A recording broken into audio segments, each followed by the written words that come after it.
मुख्यमंत्री एकनाथ शिंदे यांच्या वर्षा या निवासस्थानी योजनांचा देखावा साकारण्यात आलाय। मात्र देखाव्यामध्ये अनेक योजनांमधून अजित पवारांचा फोटो गायब आहे।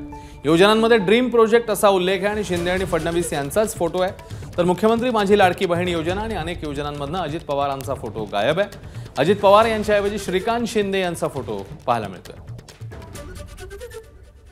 सूरज सावंत आपले प्रतिनिधी आता आपल्या सोबत आहेत। सूरज, या देखाव्यातल्या या फोटो संदर्भात आता काय चर्चा आहे नेमकी? सूरज, नक्कीच आपण पाहतोय की मुख्यमंत्री माझी लाडकी बहीण योजना ही राज्यभरात त्याचा प्रचार आणि प्रसार हा महायुतीकडनं जरी सुरू असला तरी तो एकंदरीत प्रत्येक पक्ष हा इंडिव्हिज्युअली करताना पाहायला मिळत आहे।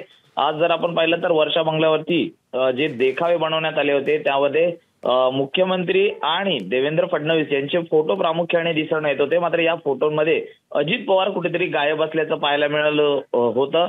विविध योजनांची या ठिकाणी माहिती देण्यात आली होती आणि या माहितीमध्ये जर आपण पाहिलं तर उपमुख्यमंत्री देवेंद्र फडणवीस आणि मुख्यमंत्री यांचे फोटो प्रामुख्याने दिसत होते। यामधनं अजित पवार हे कुठेतरी आउट झालेले पाहायला मिळाले होते।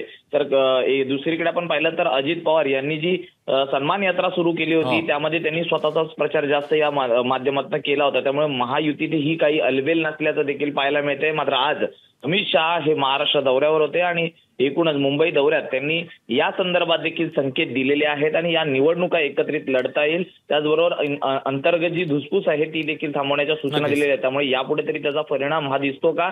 आणि तीनही नेते महायुती म्हणून एकत्र लढतायत, यामध्ये कुठेतरी खंड पडू नये या अनुषंगाने काही प्रयत्न होत आहेत का हे पाहणं महत्वाचं आहे। मात्र तुर्तास तरी जी धुसफूस आहे ती अमित शहा यांच्या मध्यस्थीनंतर थांबली असावी असा एक अंदाज व्यक्त केला जात आहे। सूरज, धन्यवाद या माहितीबद्दल। एबीपी माझा, उघडा डोळे बघा नीट।